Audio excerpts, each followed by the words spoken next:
Axel, go ahead and read our next question. If you look under the Patreon, we have a couple there from The One and Rivali For You, which is who I was mentioning earlier. Her name's actually Ashley. She's a Patreon member, but she commented saying that she was a really big fan of Rivali. So we changed her name, or someone changed her name in the Discord chat to Rivali's Boo. Aww. So like it was originally, since she was a fan of Rivali, it was just Rivali's Boo, and then I changed it to Ravioli. He has a heart down there. Yeah, I changed it to Ravioli, like the the pasta. The pasta. Yeah. So you're renaming your Patreon. So yeah, Rivali For You and The One. Go ahead and pick one, and then I will read the other. Okay. Ravioli For You. Do you feel Breath of the Wild's music was underrated? Ooh. I think yes, but that doesn't mean the criticisms are entirely misplaced either. I think Breath of the Wild had a really good soundtrack. I actually think it's very good. It's just very different. It's very minimalist, and that's kind of necessary because, like you were saying, Matt, you missed the helper character, but it's kind of what they were going for. Right. When I first started playing, I got to the Temple of Time. I actually felt a little sad. I was like, this is a really lonely game. And they went. And I started craving finding the old man. Yeah. Because he's the only human contact in the Great Plateau. And there's like that powerful moment where I don't know if you guys went straight to Kakariko after that, but I did.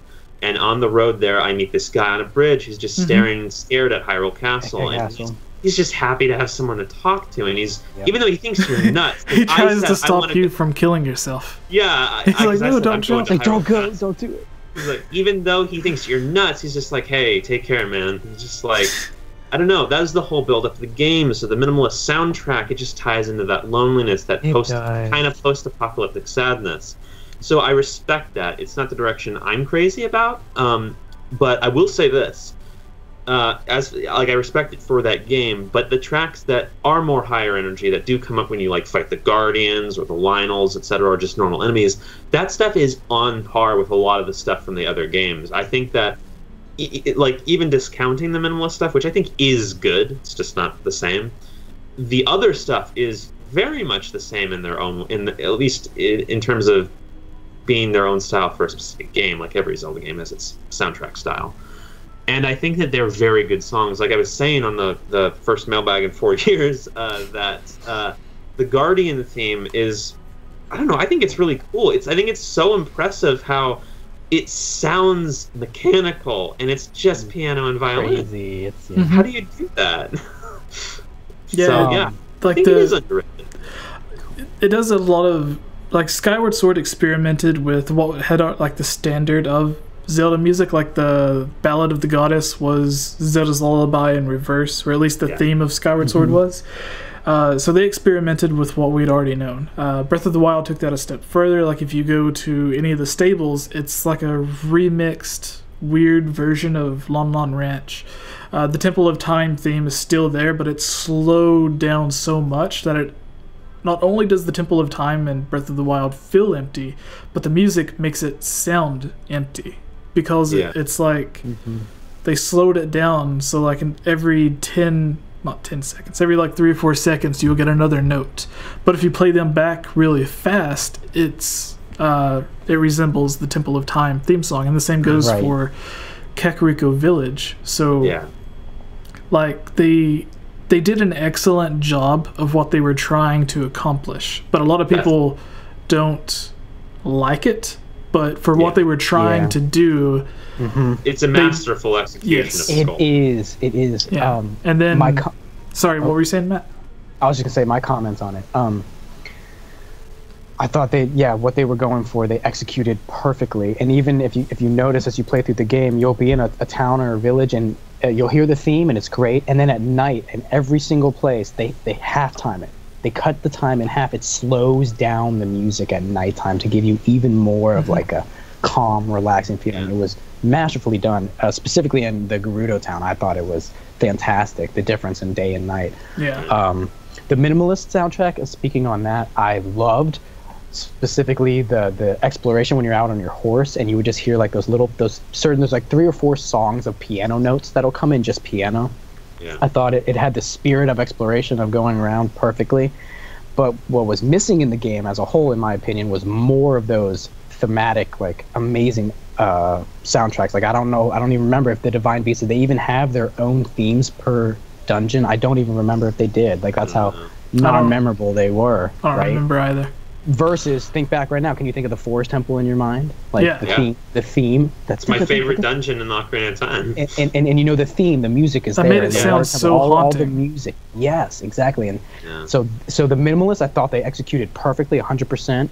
They just didn't have enough of that epicness and that thematic, I guess it's maybe not epic, but thematic scene where themes of music were like, you know, you're in a chilly, like the, oh my god, when I stepped into Snow Peak Ruins in Twilight Princess and you just hear that chill, I don't know what is a xylophone, and you're standing on the edge of that cliff in Twilight Princess, if you guys remember, and you're just looking out into like an avalanche of snow. You can't see anything but snow. Do you guys remember that?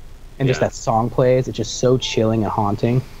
So those things were missing, like the only time that Breath of the Wild's music kind of hypes up is when, like, throughout the entire overworld, it's just like you'll get a note every few seconds, and it speeds up a little bit when you're on Epona or go to on a horse, battle with something.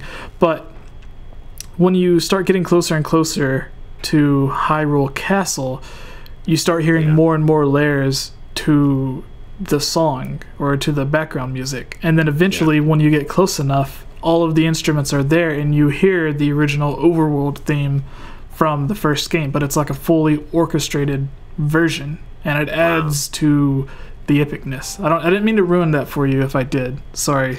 I know that there's a big musical moment, climactic moment as you get through, and then like the only part of the game where you're just listening to epic background music the whole time is Hyrule Castle. Yeah, I know how that is. I've heard the theme. I'm trying not to listen to the whole thing so to spoil that moment. Yeah, I think for me it's a callback to Ocarina of Time and Ganon's Tower. As you get closer and closer to Ganondorf, like the music gets louder and louder and louder, and it's sort of the same thing in Breath of the Wild.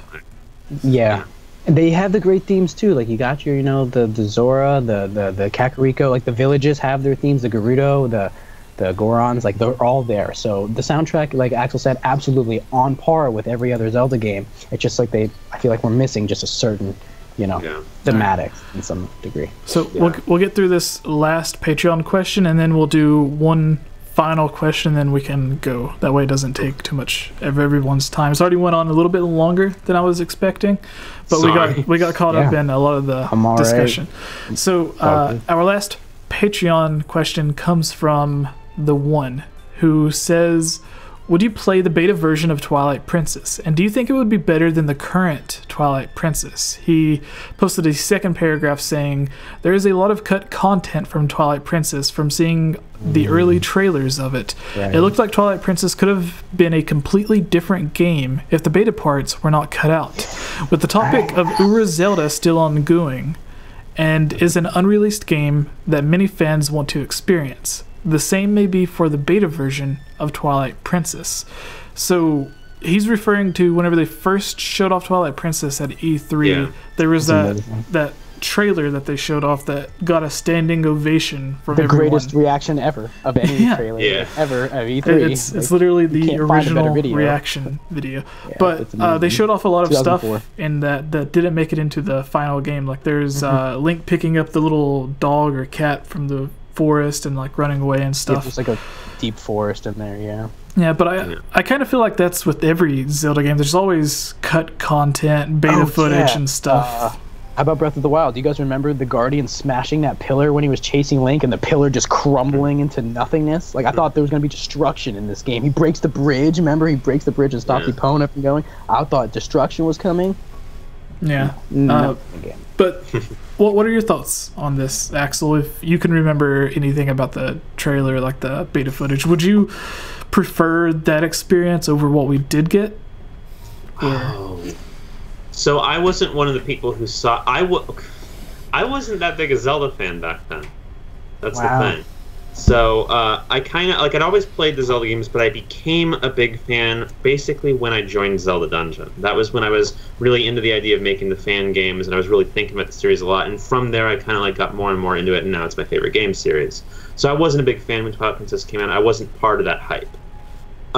Twilight Princess, having already played some Zelda games, I was not excited about it because I thought it looked too gritty.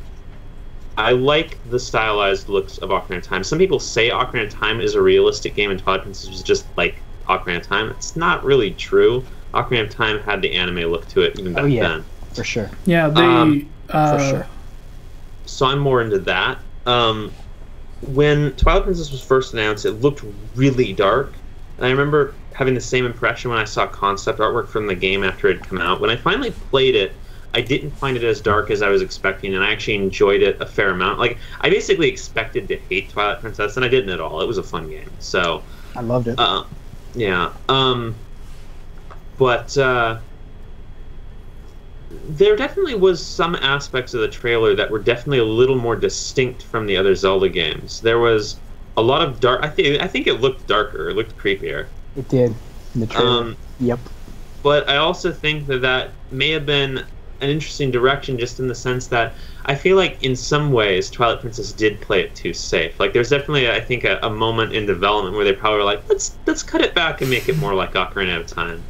To the point where the title theme is the title screen is the almost exact same title screen from Ocarina of Time, just with a slightly different song and a different backdrop. A different ending. Almost different ending. Yeah, it's almost the same thing. So, I loved it though. God. Yeah, it was cool. So good. There's another an opponent step. Was opponent. Yeah, there's another step to this, or like another layer to the question, where depending on how far back you go with the beta of Twilight Princess, because after Wind Waker, like whenever Wind Waker released, they were working on Wind Waker 2. Like, they were working on a sequel to the original Wind Waker with the same art style and everything. They started getting feedback from Wind Waker where a lot of people were complaining. So they took all the stuff they had. Well, thanks to you, we got Twilight Princess. That's like my favorite game, second favorite one. They took all of the feedback and was like, well, let's try making it more like appropriate for what the Western audience is wanting, which is why we got the more realistic dark tone vibe. And then where Wind Waker, like art style aside, Wind Waker was more of like the open sea instead of like an open world. So I think they tried making it as opposite of Wind Waker as they could. So they were like, where people didn't like Wind Waker, let's not just change the graphics, but let's change like the gameplay of the actual game itself. So they went to make it more like Ocarina of Time gameplay wise, which is why it goes from the forest dungeon, fire dungeon, water dungeon. Something crazy happens, like the plot twist. In Ocarina of Time, you become an adult, Ganondorf takes over. Twilight Princess, the plot twist, you collect all of the shards, and Zant ends up getting it, right? Is that what happens? Like, you do you do something, and then there's he just confronts you, and he hurts you, and he almost kills Midna. And then you have that epic scene where you take Midna back. Yeah, to get her healed. To get her healed. Oh my god, it's amazing. They had like 10 dungeons in Twilight Princess. That game was incredible. I think they did almost everything right in that game, except for the exploration in Hyrule Field, like, was barren. Other than that, there's so much right with that game. Yeah, I think there could have been a lot more that they did with it if they weren't focused on creating the Wii and the GameCube version at the same time. Like, if they took the team that was porting it over to the Wii and said, hey, flush out Hyrule Field some more, it could have been a little bit better. Yeah. But going on to the next question, Axel, go ahead, look through the list if you haven't already, and pick a question that you would like to answer, and then we will answer our very final question after that. So okay. We'll let you and Matt both pick out a question, or if you already have a question picked out, you can go ahead and do that while Axel is looking.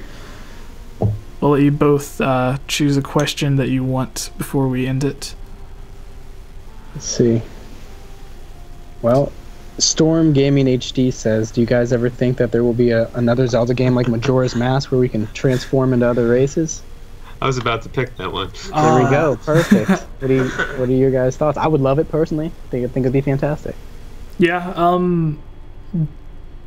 I thought they were going to do something similar to whenever they first announced the champion amiibo, they said they were going to be companion, which they kind of are companions in the game. They help you defeat Ganon or whatever, but I thought they meant they were going to be companions just like Wolflink is a companion. So like you tap the champion amiibo and then you get to like Daruk or Mipha. Oh my god, like that would be amazing. Mipha would yeah, like Mipha would just pop in and fight alongside you. You could summon her just like you do with Wolflink. They already have it in the game, but then it's like, well, what kind of attacks or what kind of defense would Azora have or a Goron? Right. And then I think they already figured that out with Hyrule Warriors and Majora's Mask. They already have all of that.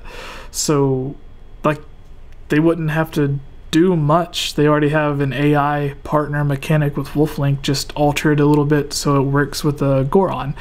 And something else I thought they would do is, whenever they first mentioned Zelda Wii U, they said they wanted to change what people thought of Zelda games. So, like, one of the things that they mentioned was about changing the formula. They didn't want you to think of it as a single-player experience. Play by yourself. Right? Yeah. So I took that as they could either implement something like Miiverse, to where you can like throw a bottle in the ocean, kind of like Wind Waker HD, because in a way that's not like, it's single player, but it's not single player because you're still communicating with someone else. Yeah. So like it could be something as small as that being the multiplayer experience, or it could be full-on multiplayer like Hyrule Warriors, where someone could play alongside you. And the champions being companions, I thought would be perfect for that. So answering that question, I thought Breath of the Wild would have been the perfect way to implement not just multiplayer, because they already have an AI playing alongside you. Why not just let someone take control of that? But if they would have also let you add in the champions to play as, like, personally, I would do it, and I know a lot of other people would pay like $10 just to play as like Mipha, or $10 just to play. Yeah, so that's my answer to it. Are they going to do it in a future game? Who knows? But what about you, Axel?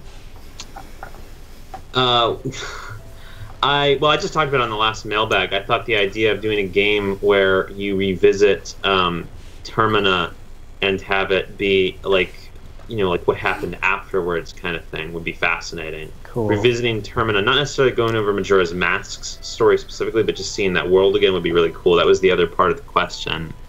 Or maybe return to Termina. But I guess they were still talking about it within the context of being the other races. Yeah. So, you know, I really enjoyed playing as the other races in Majora's Mask. It was actually one of my favorite parts about the game. Yeah, it's fun. It's something I've always liked in games in general, where you have these different creatures and you can play as them. Because I like, you know, creatures, I like animals, I like monsters, etc.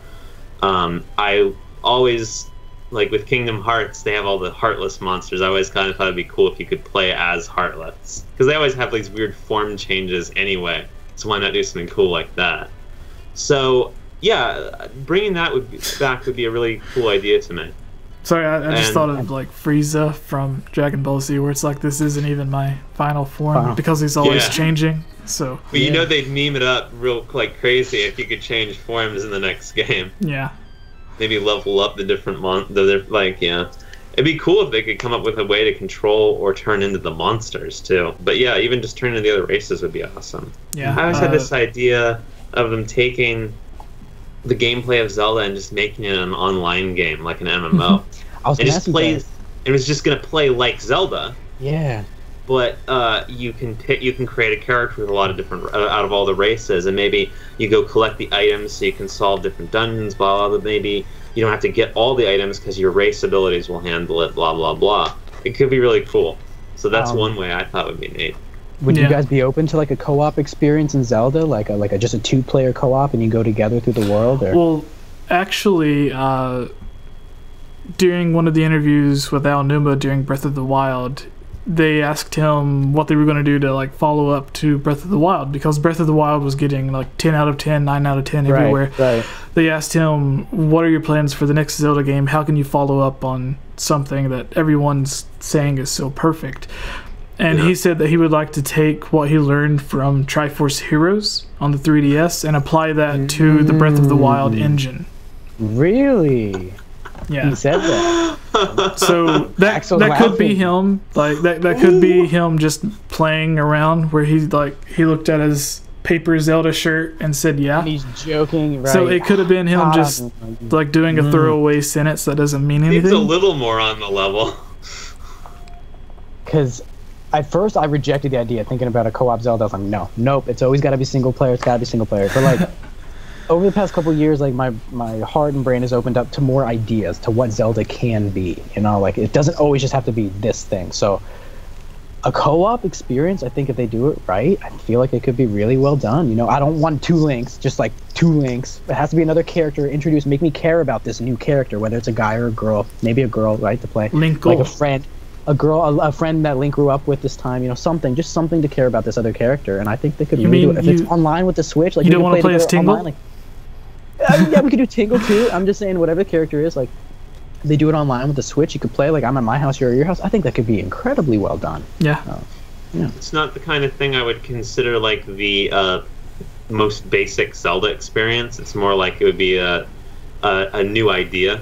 And I wouldn't necessarily want to see it in every Zelda game, but I like the idea as... I mean, like I said, I think the MMO idea sounds really cool, and this would just be a milder version of that. Sure. And I think it sounds like a cool idea. It's interesting that he seemed to be already thinking of that. Yeah, it makes you wonder if the partner thing was originally in the design. Gosh. Yeah, all right. And then maybe they pulled it out, right, and held it back for the next game, As I understand, that's totally normal. Like you were talking about that earlier, Jesse. As I understand, that's totally normal in game development. You just get ideas you don't use. Yeah. You fit it all into one game. To kind of go with what you were saying earlier, Axel, like a return to Termina, you said you would like to see that again. Yeah. I always thought it would be interesting before Breath of the Wild came out, but the same still applies to Breath of the Wild, to where like if they did a sequel to Twilight Princess, to where it's like that version of Link, but he goes to Termina. Yeah. And then where Ocarina of Time and Twilight Princess, you get to see how Hyrule has changed so much over the hundreds of years, however long it was, to be able to see how Termina has changed from Majora's Mask to like right after Twilight Princess. Or if they did it again with Breath of the Wild, to where like you all right there, Axel? I just go ahead and finish. I just had an idea. Yeah, so like Ocarina of Time, Link goes searching for Navi, stumbles across Termina. Say Twilight Princess, that Link tries searching for a way to find Midna. He ends up in Termina, and then you get to see how Termina's changed over the hundreds of years. Or in Twilight Princess's case, it's 10,000 years after who knows when. So if instead of the few hundred years, you get to see how it's changed. And instead of it being on the scale of Ocarina of Time from Twilight Princess, now suddenly Termina is on the scale of Hyrule from Breath of the Wild. Yeah. But instead of a few hundred years, now it's a few thousand years or 10,000 years later. So I thought it would be interesting to like see a return to Termina, but not immediately after. Because then it's like everything's the same. Do you guys think, real quick, the tone of Breath of the Wild, would you consider it a dark game like Majora's Mask or Twilight Princess, or more of a lighter one? I would definitely consider it a dark game. One of the dark ones, Jesse, would you say? Yeah, as well. I would say. I would say so. I would say of the dark ones, it fits in with those three, or those two, versus like the other ones, in my opinion. Yeah. Go ahead.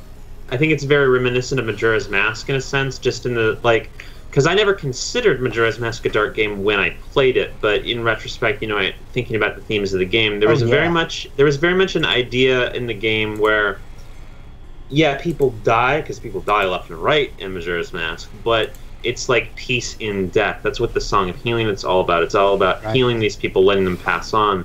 So it's dark, but I also think it's very nuanced dark. It's very lightly dark. It's actually very beautiful in its own way. I feel very similar about Breath of the Wild because it's like this beautiful landscape. There's nothing creepy about what you're looking at, but it's ruins and you get sad music. It's the Temple of Time, and then you meet this guy and he's just like, this is the end of the world, and you talk to him and he's just happy to have someone to talk to. It's those light moments in a dark situation. That's kind of when it's like, I mean, I'm sure you guys are familiar with my some extent of my criticisms I have of Twilight Princess as well as the Wind Waker. One thing I thought was... You can go ahead and quickly mention it, if you want. Well, Wind Waker is my least favorite Zelda game. Twilight Princess is my second least favorite, but just to clarify that they're by no means bad games. I think all the Zelda games are good. Sure, yeah. Twilight Princess, I mean, it was interesting what you were saying, Jesse, like they 180'd after doing the Wind Waker, and that definitely is true.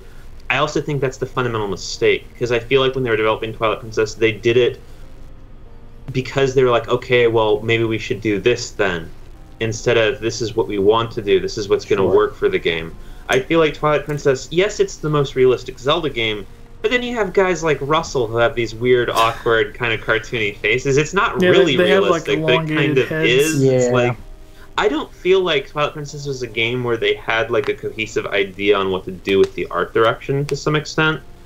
And I feel like Twilight Princess is definitely the darkest Zelda game for me, because it felt like in a lot of cases there was like an effort, like, okay, how can we make this a little grittier? How can we make this a little scarier, you know? And I feel like they did it awkwardly. So when I say Breath of the Wild is a dark Zelda game, I don't even think, like, I don't think it's a dark game, it's just a darker game. And it has very much dark elements. I mean, Ocarina of Time has dark elements. People always talk about the Shadow Temple and whatnot, but my favorite example is the soldier dying in the alley after... After Ganondorf chases Zelda out of Hyrule Castle Town, you can find a soldier dying in an alley in Castle Town. And he dies there when you talk to him. It's moments like that. So yeah, things like that really get to me. So you guys were talking about kind of like your wishes for the next one. For me, I want them to I wanted it for this one, and I don't know what it is about me. I just love the darker games that deal with I want more depth and more, you know, even more somber stuff. Like I want it to reflect in the world. I want it to be a dark looking game. They can keep the anime. They can keep it looking anime if they want, but just have more. Like at nighttime in Breath of the Wild, you can see forever in nighttime. Like you can just see the whole field. Right. What would make it more scary is if they had fog and you could only see like 10 feet in front of you, you know, and you had to pull out your lantern at night, and it got so dark that you needed a lantern to move around and see, to make things more creepy and bring it in and make it more intimate. So for the next one, an idea that I was thinking, instead of like just going back to Termina, I would love it to be literally based on nightmares. So maybe the Link that we follow, when he dreams at night, he has nightmares of his bloodline, his other Links that have evolved, that lived, right, all the Ocarina of Time, the Majora's Mask. He has their dreams, and then he needs to, you know, help them in some way, in some dark way, to help them overcome their battles, because if they don't beat Ganondorf, if they don't beat Termina, they don't beat their things, you know, then we can see the dark result on how that would happen. I would want it to really go into the depths of what Link is, and just really be scary. Yeah, like a really scary game, like scary. Yeah, maybe they could have it so that at night, instead of skull children popping up, you have or stall children, you have like weird Dark Link enemies that attack you. But then they could maybe flip it around so like there's mini bosses throughout the world that are like these ancient enemies that Links have fallen to, that Heroes have fallen to. And maybe you like save suddenly you're saving the weird Link enemies from some like monster from history or something. That kind of goes along with your background and interest that you studied in college as well, Matt. Yeah, it does. Yeah, my degree's in the brain, specifically neuroscience, and I took a lot of like abnormal courses where you just learn about like the darker side of not only people but of science, and like the things that people have done to come to the truth. And sometimes it's not always pretty, the things that you have to do. So with Zelda, like it's always like, yeah, like, oh, this, you know, happy colors, but like when you read the text and you get to the themes of what it is, it's a dark game. You are alone. You are this lonely guy who is destined to just fight evil forever, whether you want to or not. Yeah. So I hope that Nintendo really goes into the psychology of who Link is and what he feels about this whole situation, right? And imagine his dreams at night and what they could be. So, all right, that's just Axel. Matt had the last question, so very quickly, pick the very last question. All right. Do it. We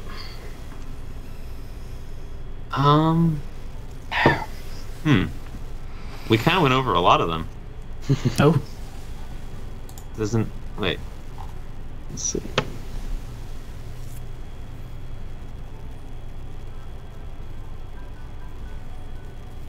The first one we haven't done. I don't think we commented on. How about Tynette Chandler? All right. Asks, do you guys and gal do you guys and gal think, Well, is that last me? time we had Holly Wolf on. She was the guest last time. Okay. I figured. I had to call attention to it. Do you think the next game will include time travel? I thought it might have worked really well in Breath of the Wild. Missed opportunity to visit Hyrule before it was demolished by the Guardians, in my opinion. I will say that vaguely relates to the thought I had when you were talking about Termina, Jesse. That I was laughing over here. Oh, yes, tell us. What?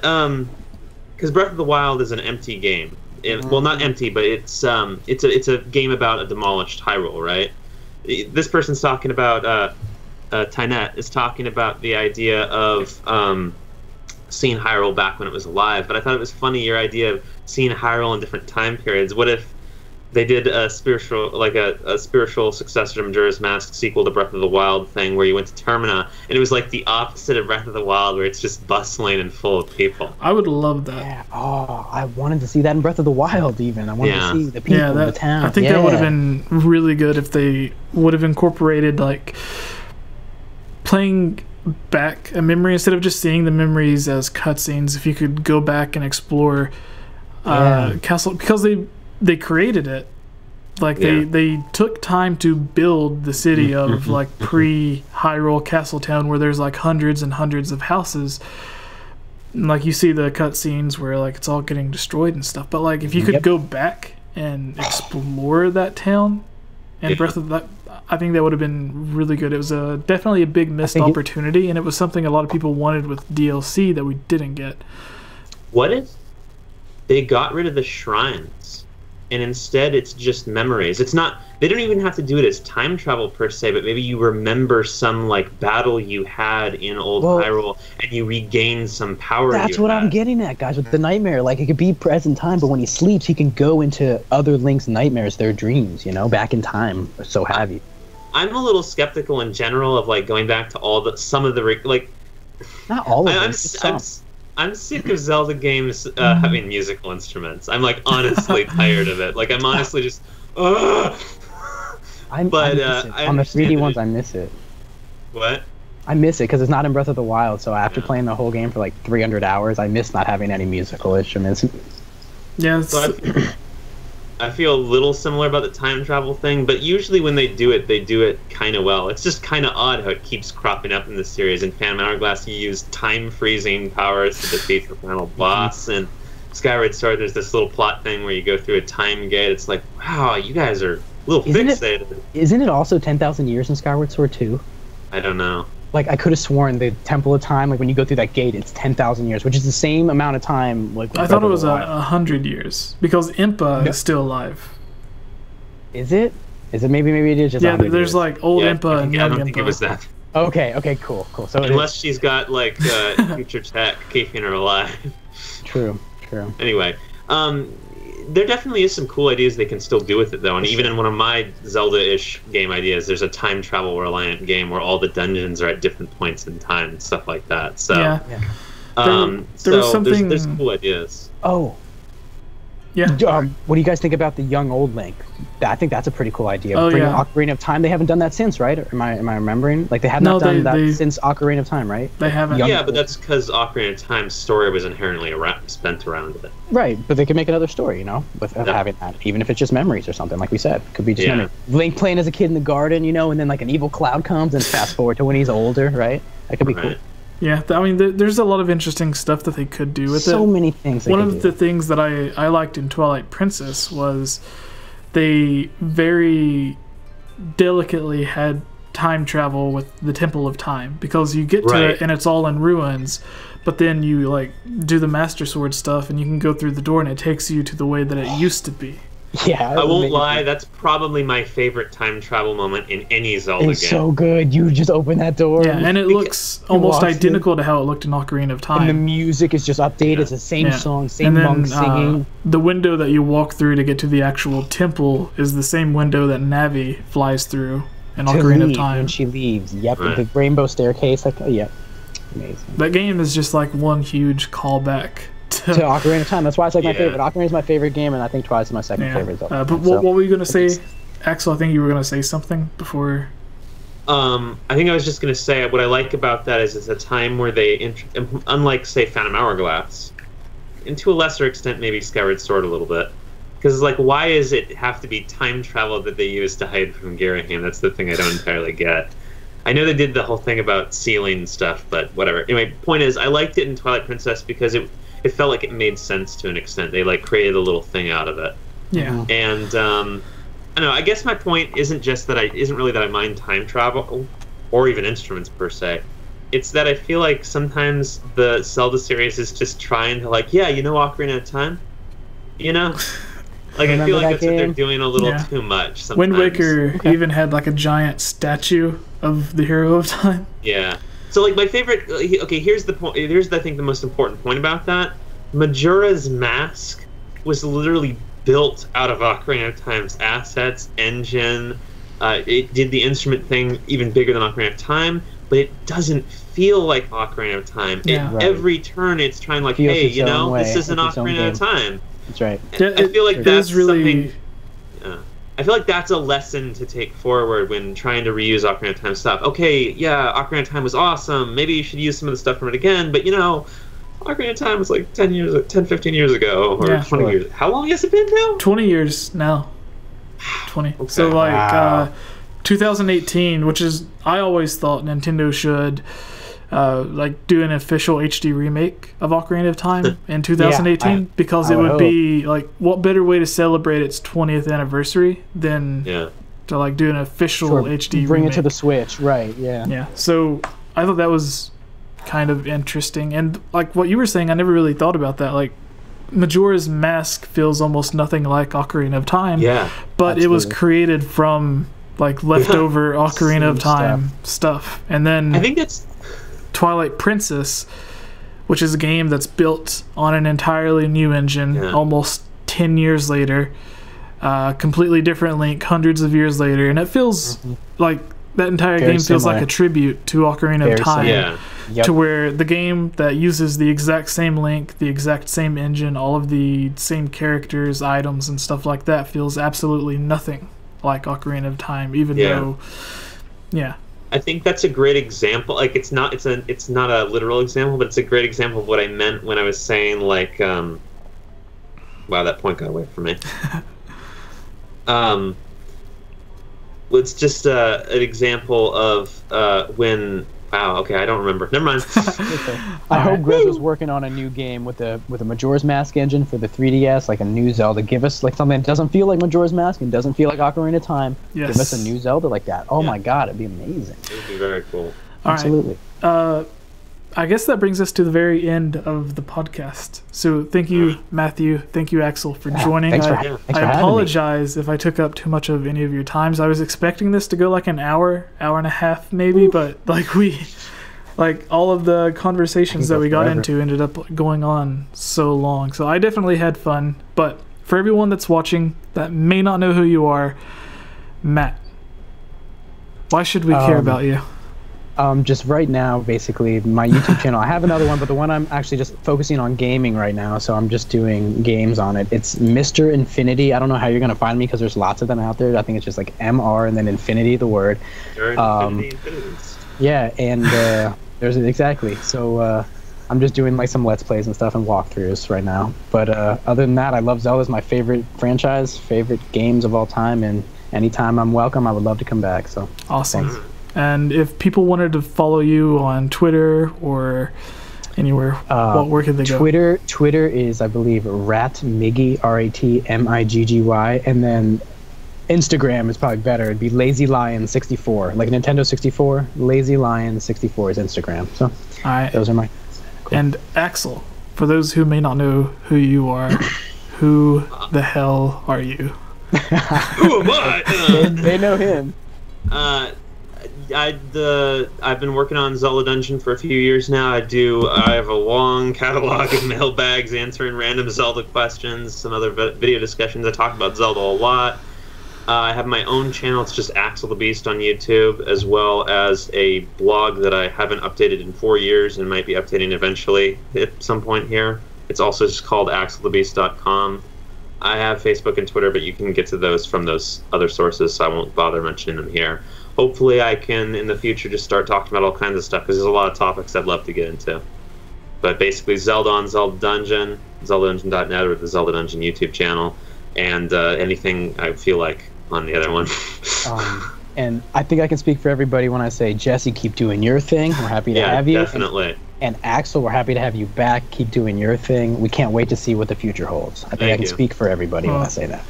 And thanks for having me, guys. Yes, thank you for coming. I honestly thought there would have been more people reaching out to you since like it's your comeback or whatever, but I don't know. Maybe it's just like the Zelda community, and then like not even the Zelda community as a whole, just like the Zelda Dungeon community. But I was really excited when you came back because I always thought, like, why doesn't Mossy's just answer the questions? Like, but then, yeah. He didn't know anything more than anyone else did about where I went. Okay, cool. Yeah. Just so glad to have you back, man. Can't wait. Thanks. Like, I'm watching all of them again, by the way. I'm started on number 1. I'm on like. Oh, don't be terrible. Oh, dude, I love it. No, you called some stuff, man. You're seriously so, like, going back ago, to watching like all of the old ones. Yeah, dude, that's what I'm telling you. They helped me get through college. Like the energy about the video just helped me get through life. But like, you actually had correct predictions. You predicted Link on a hang glider, dude. Like years ago. I don't know if you remember. I was being sarcastic. You predicted it, man. You got it. They heard you. Nintendo got it. They're like, oh yeah, let's do it. This guy's right. Yeah. All right. I look forward to the future, guys. Thanks. All right. Well, thank you, Axel. Thank you, Matt, for joining. Thank you, everybody that's been watching live and on the YouTube stream. So, bye, everybody. Bye. All right. Stop recording, and thank you. The videos on this channel are funded by supporters on Patreon like you. If you're a fan of this channel and would like to join on videos, receive shoutouts, watch videos early, have your questions answered, or have your topic discussed on our podcast, please consider supporting on Patreon for these and many other rewards for just $1. Shoutouts for this video includes Link Use the Triforce, Rusty Caulfield, Lovable Christy, Give Time 15, Shadow to Us, Robbie Morgan, and Lunarium. I want to thank all of you for everything you have done to help support this channel.